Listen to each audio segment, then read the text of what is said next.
Assalamualaikum warahmatullahi wabarakatuh. Ketemu lagi dengan Bapak dalam mata kuliah pengantar filsafat kependidikan. Pada kesempatan ini kita masuk pada pertemuan kedua. Pertemuan sebelumnya Bapak sudah memberikan materi PowerPoint, yaitu mengenai definisi atau pengertian dari filsafat, juga pengertian dari filsafat pendidikan. Mudah-mudahan dengan kalian mempelajari tentang materi yang sudah Bapak sajikan, kalian punya pengetahuan baru mengenai arti dari filsafat itu sendiri seperti apa, kesalahpahaman mengenai filsafat juga itu seperti apa, sehingga menambah kosakata kita, menambah pengetahuan kita kaitannya dengan filsafat, gitu ya. Nah, pada kesempatan ini Bapak akan menjelaskan mengenai salah satu aliran dalam filsafat. Difokuskan di sini filsafatnya itu filsafat pendidikan dengan aliran idealisme. Ini mengenai filsafat yang bisa dikategorikan berawal dari sebuah imajinasi. Jadi kalau berbicara tentang idealisme, ini berisikan tentang imajinasi seseorang terhadap sesuatu, gitu ya. Apa arti sendiri dari idealisme? Bisa kita lihat, arti sendiri dari idealisme adalah aliran ilmu filsafat yang menganggap pikiran atau cita-cita sebagai satu-satunya hal yang benar yang dapat dicamkan dan dipahami. Ini berdasarkan Kamus Besar Bahasa Indonesia. Jadi di situ dikatakan bahwa berbicara tentang idealisme ini berbicara tentang aliran filsafat yang menganggap bahwa pikiran atau ide-ide atau cita-cita gitu ya sebagai satu-satunya hal yang benar. Gitulah, itu definisi mengenai idealisme. Sekarang kalau kita kaitkan dengan aliran filsafatnya itu sendiri seperti apa? Nah, untuk konsep filsafat umum dari aliran idealisme ini dibagi menjadi tiga. Ada secara metafisika, ada secara epistemologi, dan ada secara aksiologi. Metafisika itu tentang apa? Ini berbicara tentang pemahaman dari aliran tersebut kaitan dengan hakikat realitas. Maksud dari hakikat realitas artinya adalah segala sesuatu yang bisa kita lihat, yang bisa kita rasakan, yang intinya bisa kita rasakan melalui alat indera. Itu hakikat realitas kaitan secara metafisika. Kemudian yang kedua, epistemologi. Apa yang dibicarakan dalam epistemologi? Ini berbicara tentang hakikat suatu nilai. Nilai di sini bukan nilai dalam bentuk angka, tapi nilai-nilai kehidupan, baik itu berupa moral ataupun norma. Dan yang ketiga, secara aksiologi. Kalau aksiologi itu berkaitan dengan kebermanfaatan tentang pengetahuan. Nah, kita lihat dulu yang pertama. Secara metafisika. Secara metafisika, para filsuf idealisme mengklaim bahwa hakikat realitas itu bersifat spiritual atau ide. Jadi kalau berbicara tentang apa yang kita rasakan, apa yang kita lihat, apa yang kita dengar, apa yang kita cium, ya, sebetulnya itu pada dasarnya bukan dunia yang sebenarnya. Makanya di sini ada lanjutannya. Hal ini sebagaimana yang dikemukakan oleh Plato bahwa dunia yang kita lihat, yang kita sentuh, dan yang kita alami melalui indera bukanlah dunia yang sesungguhnya, melainkan suatu dunia bayangan. Jadi berdasarkan aliran filsafat idealisme bahwa semua yang kita rasakan melalui alat indera kita itu sebetulnya hanya salah satu perwujudan dari pikiran. Itu ya, karena makanya di sini lanjutannya dunia yang sesungguhnya adalah dunia ide-ide. Jadi berbicara tentang aliran filsafat idealisme, segala sesuatu itu bernilai benar kalau dikaitkan atau segala sesuatu itu bernilai benar munculnya dari pikiran, bukan dari yang kita lihat, bukan dari yang kita rasakan, bukan yang dari kita cium, bukan dari sana. Tapi segala sesuatu yang muncul dari pikiran itu nilainya benar. Itu secara metafisika. Sehingga kalau saya ambil contoh, misalkan kita tahu bahwa meja, kita tahu meja, fungsi dari meja itu sendiri yang kita tahu bisa tempat untuk menulis, bisa tempat untuk menyimpan barang-barang, kan gitu ya, fungsi meja itu sendiri. Nah, berdasarkan aliran idealisme, mereka berpikir bahwa meja itu hanya salah satu perwujudan dari ide-ide yang ada dalam pikiran. Gitu. Jadi kalau meja itu sendiri itu hanya bayangan saja. Tapi yang nyatanya, yang benarnya adalah berada dalam pikirannya. Itu secara metafisika. Kita lanjutkan.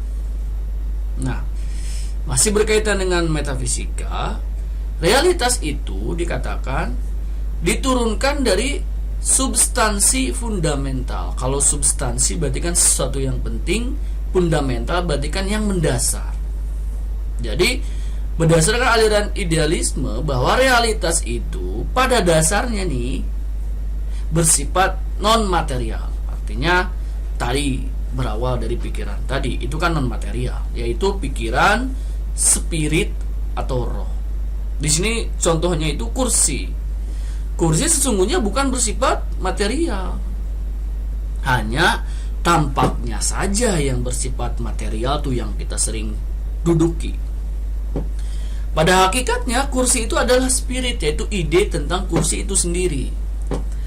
Jadi ternyata berdasarkan aliran idealisme, kita tahu bahwa kursi itu, kita tahu kursi itu ya ini bentuknya kursi, ini bentuk kursi, kan banyak bentuknya tuh kan ya.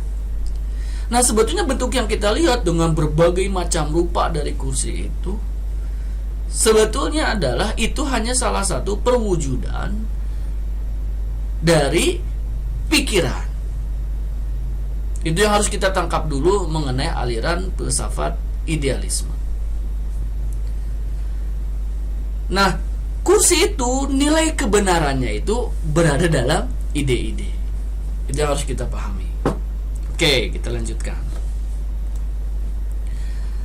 Nah, sejalan dengan gagasan di atas, menurut para filsuf idealisme bahwa manusia itu hakikatnya bersifat spiritual atau kejiwaan. Jadi sebetulnya manusia itu bukan dilihat dari tangannya, bukan dilihat dari matanya, telinganya, rambutnya, kakinya, badannya, kepalanya. Tapi sebetulnya manusia itu berdasarkan aliran idealisme itu hakikatnya bersifat spiritual atau kejiwaan. Berarti dari segi kemampuan berpikirnya, akal pikirannya. Itu ya. Itu hakikat dari manusia. Sehingga, nah, kalau kita bicara tentang kepribadian manusia berdasarkan aliran idealisme, manusia itu digambarkan dengan kemampuan kejiwaannya. Jadi kita bisa melihat kepribadian seseorang dilihat dari mana? Dilihat dari kemampuan berpikirnya, kemampuan memilih atau memutuskan sesuatu. Nah, itu sebetulnya menentukan kepribadian seseorang. Kemudian Nah, manusia juga hidup dalam dunia dengan suatu aturan moral yang jelas, yang diturunkan dari yang absolut. Jadi kalau kita berbicara tentang manusia itu sendiri, berbicara tentang manusia hidup di dunia, itu ada aturannya. Jadi berdasarkan aliran idealisme, bahwa manusia itu lahir ke dunia, itu ada aturannya. Cuman aturannya itu muncul dari yang absolut. Artinya yang absolut itu sudah ada ketentuannya dari sananya. Jadi bukan yang diciptakan oleh manusia. Jadi norma-norma, moral, nilai-nilai yang ada di dunia ini berdasarkan aliran filsafat idealisme itu diturunkan dari yang absolut. Kalau absolut berarti sudah ada ketentuan dari sananya. Kalau percaya dengan adanya Tuhan, berarti nilai-nilai tersebut sudah ada dari Tuhan. Gitu ya. Kita lanjut. Nah, kemudian menurut Plato juga, setiap manusia itu memiliki 3 bagian jiwa. Itu ya. Yang pertama apa? Nous. Jadi saya mengulang kembali bahwa manusia itu bukan dilihat dari yang kita lihat selama ini, tapi menurut Plato bahwa manusia itu memiliki 3 bagian jiwa. Yang pertama itu nous, yaitu akal pikiran. Jadi keistimewaan manusia adalah akal pikiran. Itu kelebihan manusia ya, itu kelebihan manusia. Kemudian yang kedua, tumus, semangat dan keberanian. Jadi kalau berbicara tentang manusia itu sendiri, ya kalau yang namanya manusia harus punya semangat, harus punya keberanian. Itu menurut aliran filsafat idealisme. Dan yang ketiga, epitumia, bahwa manusia itu pada hakikatnya memiliki keinginan, kebutuhan atau nafsu. Ini sebetulnya sejalan juga dengan agama kita, agama Islam. Keistimewaan dari manusia itu sendiri diberikan akal, diberikan juga nafsu. Itu kan, ini sejalan sebetulnya dengan aliran agama yang kita miliki, itu ya. Oke, kemudian nah, yang kedua sekarang. Tadi kita sudah berbicara di hakikat realitas, berarti tentang dunianya itu sendiri secara metafisik ya. Kemudian tentang manusianya itu sendiri. Dan yang kedua adalah epistemologi. Berarti hakikat nilai tadi. Nah, gini. Kita lihat. Idealisme itu berasal dari kata ide yang artinya adalah dunia di dalam jiwa. Jadi ini ditekankan lagi nih oleh Plato, bahwa dunia yang kita lihat itu sebetulnya hanya salah satu perwujudannya saja, atau bayangan saja. Tapi yang nyatanya, yang benar itu adalah berada dalam pikirannya. Jadi pandangan ini lebih menekankan hal-hal bersifat ide. Jadi lebih menekankan pada ide-ide, dan merendahkan hal-hal yang materi dan fisik. Jadi merendahkan tuh yang apa yang kita lihat tuh. Nah, realitas sendiri dijelaskan dengan gejala-gejala psikis, roh, pikiran, diri, pikiran mutlak, bukan berkenaan dengan materi. Jadi kalau bicara tentang realitas, itu sebetulnya muncul nih meja nih, muncul nih kursi nih, itu sebetulnya adalah gejala-gejala psikis atau gejala-gejala yang muncul dari pikiran kita.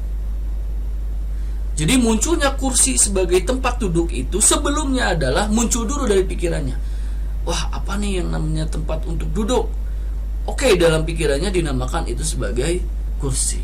Jadi yang nyata itu adalah pikiran untuk menemukan bahwa kursi itu adalah tempat untuk duduk.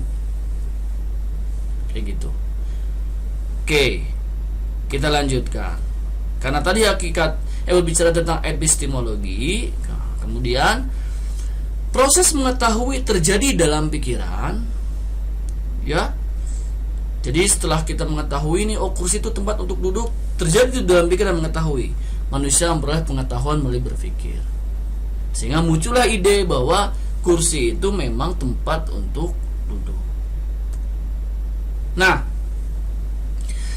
bagi idealisme itu sendiri sebetulnya ini ada beberapa penganut juga di dalamnya. Ada penganut idealisme objektif seperti Plato, Ide-ide itu merupakan esensi yang keberadaannya bebas dari pendirian. Jadi kalau yang tadi, kalau kita bicara tentang kursi, ya kan, kursi itu kalau menurut Plato bentuknya tidak hanya seperti itu gitu loh. Tidak hanya yang kalian pakai sekarang, tidak seperti di ruang-ruang kelas atau ruang-ruang perkuliahan, tidak hanya seperti itu. Jadi bebas dari pendirian. Ya, ide-idenya itu bebas dari pendirian. Kemudian yang kedua, ada penganut selanjutnya, yaitu penganut idealisme subjektif. Nah, seperti George Berkeley, bahwa manusia hanya dapat mengetahui dengan apa yang ia persepsikan. Karena itu, pengetahuan manusia hanyalah merupakan keadaan dari pikirannya atau idenya. Jadi sebetulnya kalau berdasarkan George Berkeley ini, bahwa ide-idenya itu pasti dibatasi oleh persepsi manusia itu sendiri. Jadi kalau George Berkeley itu, pikiran seseorang itu tidak mungkin bebas, tapi pikiran seseorang itu akan terbentuk sesuai dengan persepsinya. Seperti yang kita tahu, kalau kursi itu bentuknya kan ada kaki-kakinya kan gitu ya. Biasanya ada 4 atau mungkin ada 3 kan kayak gitu. Ada kaki-kakinya yang penting. Jadi sudah jelas gitu kerangka dari kursinya seperti apa. Nah kalau George Berkeley itu, kursi itu ya kayak gitu kerangkanya. Berbeda dengan Plato, bisa jadi kursi itu bentuknya tidak seperti itu gitu loh. Banyak bentuk. Jadi berbicara tentang imajinasi. Kalau Plato itu berbicara tentang imajinasi tanpa batas. Tapi kalau berbicara tentang George Berkeley, itu berimajinasi tapi ada batasnya. Karena batasnya itu adalah persepsi dari manusia itu sendiri. Nah kemudian, yang ketiga. Yang ketiga itu aksiologi. Kita lihat kaitan dengan aliran filsafat idealisme secara aksiologi, bahwa kita definisikan dulu. Aksiologi itu adalah ilmu yang membicarakan tentang tujuan ilmu pengetahuan itu sendiri. Itu ya.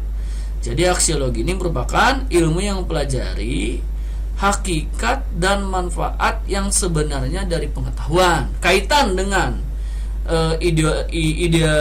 idealisme, bahwa ilmu pengetahuan itu tidak ada yang sia-sia, ya kan?